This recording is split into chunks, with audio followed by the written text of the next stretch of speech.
Welcome back to another session. I hope you were well. In the session I covered previously, I made reference to and I discussed the importance of being thankful and being grateful for what you have, and even sometimes for what you lack, as an antidote to the negative thoughts that can become a seed to what might be an anxiety driven life or a depression filled life. In today's session, I want to talk about something that I think most of us, myself particularly, um, are guilty of, and that is the failure to live in the now. It's very easy, it's a natural process um, that we learn either by um, our ontology or sometimes by behavioral habits, routines, um, but mostly influenced by paradigms that we are controlled or we are conditioned, rather, uh, to live in the past, and for some other people, to live in mostly in the future, um, or to go between both. Before I go forward, let me talk to what would be the contradiction in this particular theme, which is something that I have said before. I have seen my future and I have decided to live there. The idea being that you should work from your imagination and your mind, and you should work less from your brain and your memory. What I'm saying in today's session is not necessarily contradictory to that position um, for a number of reasons. I need not go into the details as to the reasons, but suffice it to say as follows. Depending on the nature of your struggles, worry, doubt, anxiety, depression, or just being unwell, there is a necessity sometimes for you to take certain steps. We talk about syntax, that certain things should precede other things, and that if you do things in a sequence as they should be done, you get an outcome. And once you've mastered that sequence, you can make alterations. It would be the same as someone who is a skilled martial artist or a skilled chef having to follow a non-traditional pathway by virtue of the fact that they have learned and they have been schooled in the basics. And now they can actually alternate, modify a scheduled diet in order to achieve an outcome. One of the things we struggle with um, is that we fail many a times to be able to distinguish um, between what should be the priority for the moment and what should be the roadmap to the future. And we conflate what we are hoping to achieve in the future with what we should be doing in the present. And sometimes we even put before the present something that happened in the past. Depression and anxiety, for most people, is something that happens by virtue of the mismanagement of how we use our intellectual faculties, but also the reliance on the brain more than we should, or you might even say more than the mind. Uh, you have to learn how to live in the now. And by living in the now, it doesn't mean that you can't actually have plans for the future. And it also doesn't preclude you from looking back at the past to see where your successes have been, and sometimes things that you've done in error, so that you do not repeat them. There is a major problem, however, when people distance themselves from the present and only focus on the past. And remember, with your mind, you can pre-play a future that has not existed. It's like a cinema room where you can actually modify, edit, and play, fast forward, rewind pictures, and get emotionally involved with those pictures, so much so that your subconscious mind will not be able to tell the difference. And it believes, or tends to believe, what you've given to it as an input to be reality. We call that synthetic imagination. You're creating something out of nothing. But with our memory, we can replay past events. The brain works in a very, very fascinating way. With your brain, unfortunately, it has limitations. Your brain cannot play into the future, but your brain can serve as a medium for revisiting something that happened in the past. So there are certain groups of people who live in the past. You've done certain things wrong, and you replay all those things you've done wrong over and over and over. Certain things have been done to you in the past wrongly, and you replay over and over and over. The negative experiences therefore become your reality because that is where your focus is going. Wherever your focus tends to go, all of your energy, your emotions tend to move in said direction. People look to the past, not for inspiration, but as a limitation, something to remind themselves that they're not good enough for what could be a possible future. We are our best critics. You see, if the critic within doesn't exist, then the critic without is guaranteed to do us no harm. Our biggest critic is always within. Some days ago, I was having a conversation with someone, and I made reference to a statement that was made.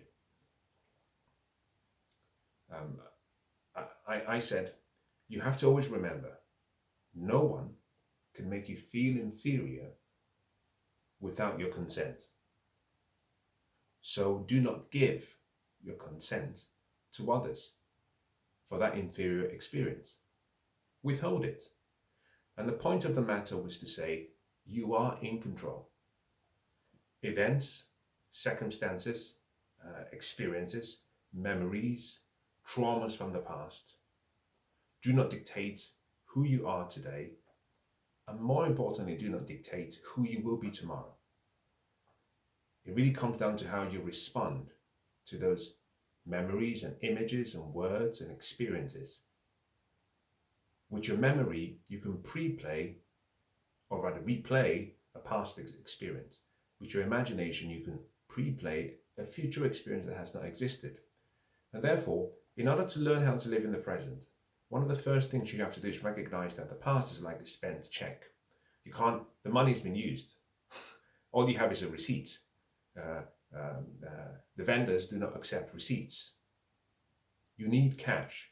Now, time and the present is the only cash you will ever have.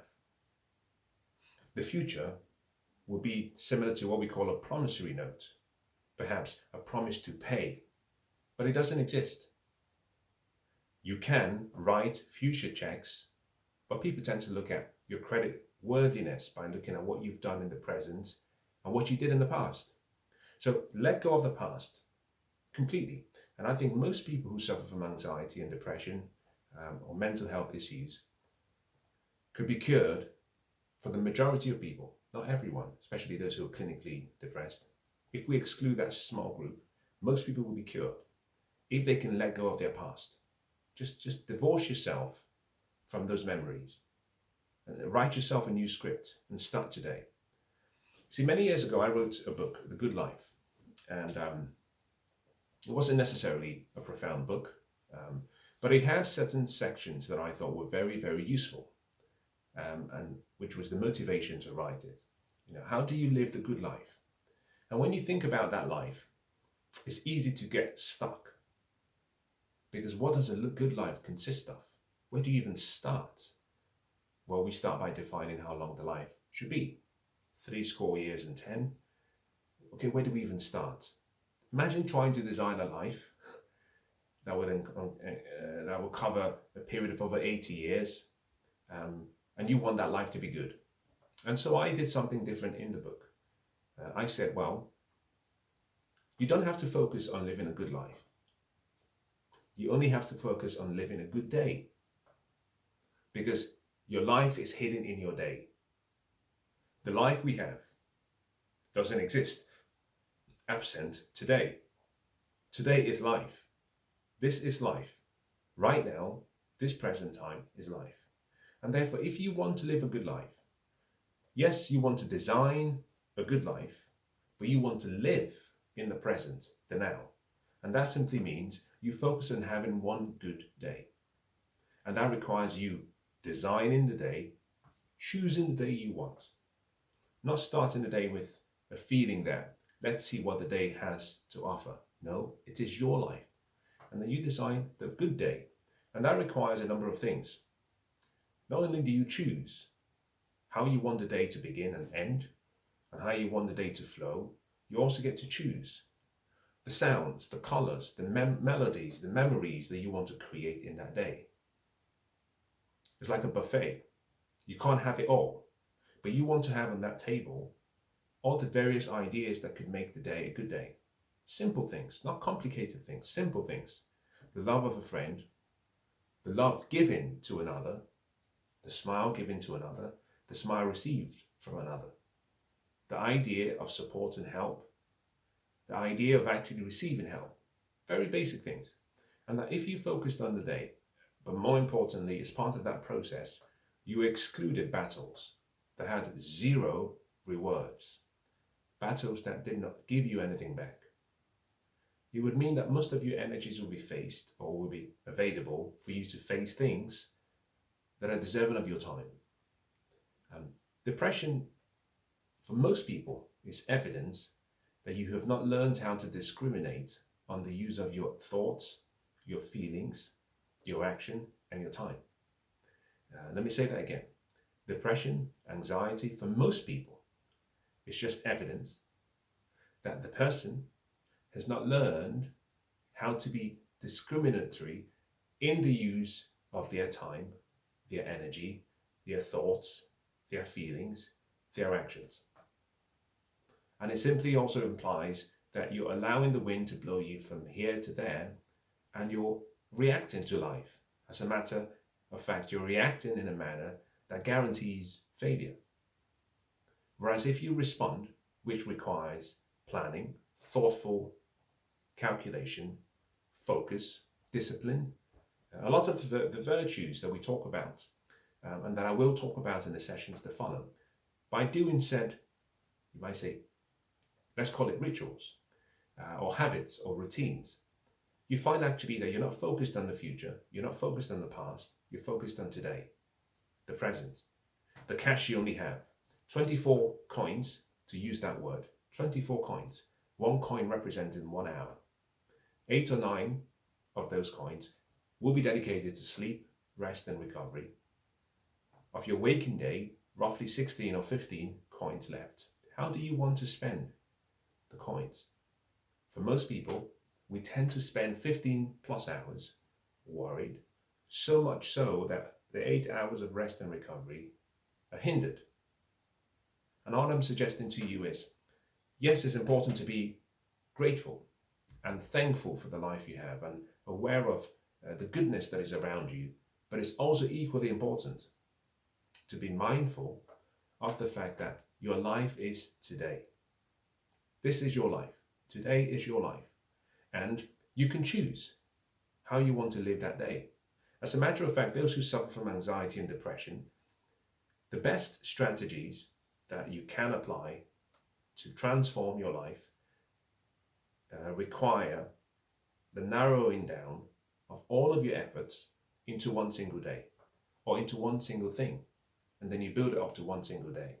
And the reason for that is that you're not looking backwards and you're not always looking forward. Now, for most people, remember, and I'll use myself as a useful guide, I have lifetime goals, I have short-term goals, and I have medium-term goals and long-term goals. I do not look at my long-term goals every single day or every single hour of the day. I review them regularly because that helps me the destination I am trying to get to, but I need not review them every hour. I can only focus on a few things. And therefore, by simply being aware of where I'm trying to get to, but by living in the present and taking small actions, daily incremental actions, it means without realizing I am moving very slowly, step by step, to that future. Don't focus too much on the future, otherwise it overwhelms you, especially when you think about where you are now compared to where you want or who you want to be. It might be overwhelming. You might even believe that it is not possible.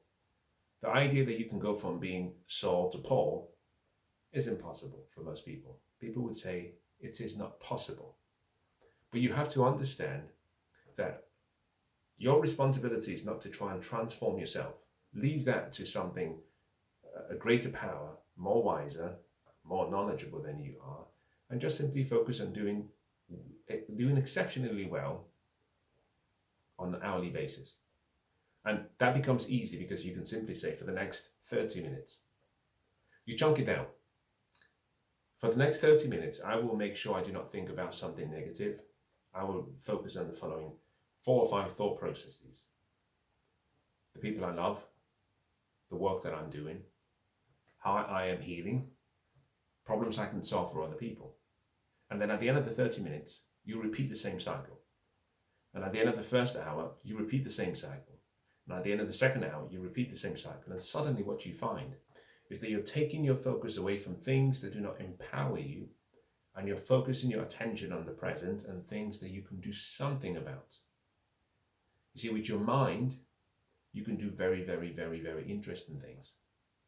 But most people are operating based on their brain. And unfortunately, the brain can look to the past. It doesn't have the ability to look into the future. It's limited in its ability. So for a lot of people, when you hear this message, and I don't want you to be discouraged into thinking that there's nothing that you can do about your circumstances. Don't look to the experts. Look to yourself. The God within you is trying to reach out and help you.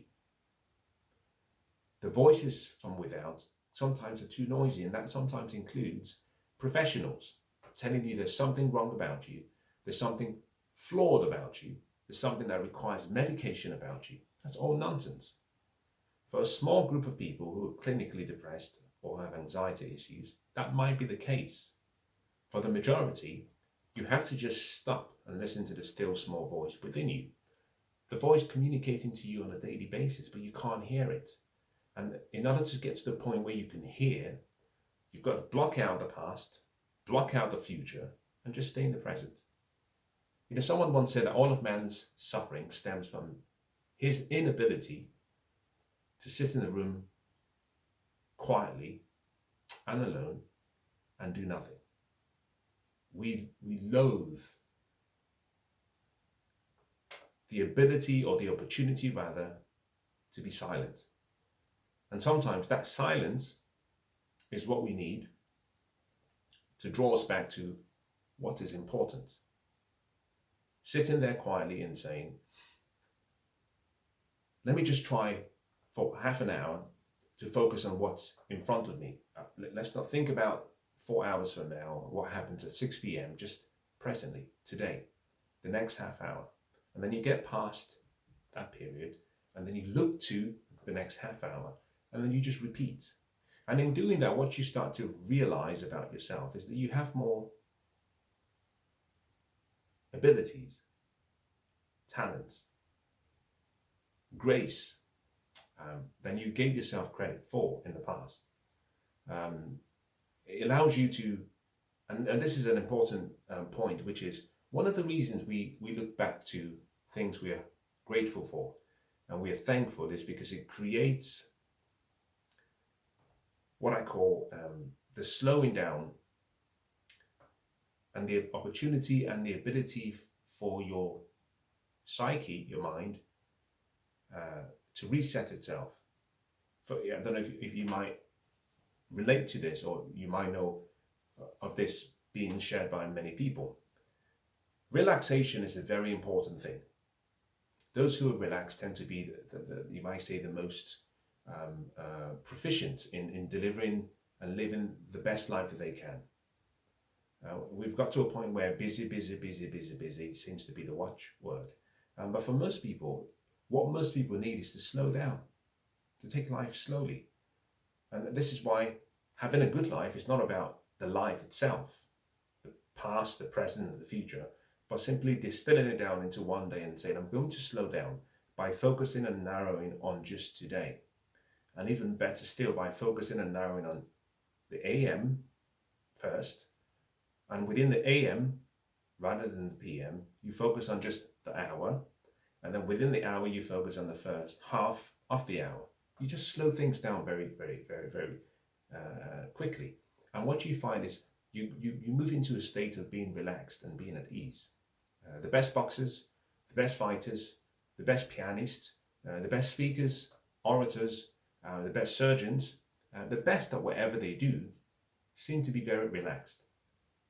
You see, relaxation renews. Tension stresses. You have to learn how to relax and chunking your life into segments, and then chunking the segment into days, and then chunking the days into hours is often the best way to start the process of relaxing. Yes, you've got to take your pills and see your GP or your doctor in a few hours, but you have 1 hour in front of you. Don't worry about the future. Don't worry about the next 4 or 5 hours. Just focus on now and ask yourself a simple question. Am I living? Am I living the best hour that I can? And if the answer is no, there's something you can do about it. You can stop and say, I would make a change that would only last for the next hour. And then you implement the change. And at the end of that hour, you choose another thing to do, another focus. And then you take it chunks at a time. You're not panicked, you're not overwhelmed with all of the desires of your heart, with all of the demands of those around you or society. You simply focus on the God within you, and that God within you walks and talks and lives with and through you, and you find actually life becomes easier. You see, worry is the wrong use of the imagination. You know, we've taught ourselves really, really bad habits. One of which is worry. The use of the imagination very poorly. And if you keep in mind, whatever your concerns or worries and concerns might be, it hasn't come to stay. It's come to pass. And so one of the reasons why you chunk the day down and you chunk the hours down is that it reminds you that in the next hour, the version of the worry and the concern and the troubles and the trauma that came into your life will not be the same. It deteriorates over time. It gets smaller and smaller, which is why you can start off with worry. You see, a threat perceived is more powerful than a threat performed. And this just explains everything I'm trying to share with you. Sometimes we create these walls in our head so heavily that we can't see the wood from the trees. It's just a complete mess. But it's all perception. It's all our creation. And I'm saying no. Chunk it down. Live in the now. Break your day into parts. Stay in the now. Stay in the hour. Stay in the half hour. And then at the end of the half hour, pick up the next half hour and just take life easy. And when you've done that regularly, to the point where you've mastered your day, you will find that it's then easier, like a chef that is experienced, it's easier to come up with new recipes. It's not just the recipe for the day, but it will be the recipe for the week or for the month. And then you can move between, you can change ingredients. Why? Because you've learned the basics. For most people, we fail at the basics. It's usually the start that usually stops most people. Why? The picture of the future is too big, that it becomes an obstacle to the starting process, and then we stumble. Now, I hope today's session has been useful.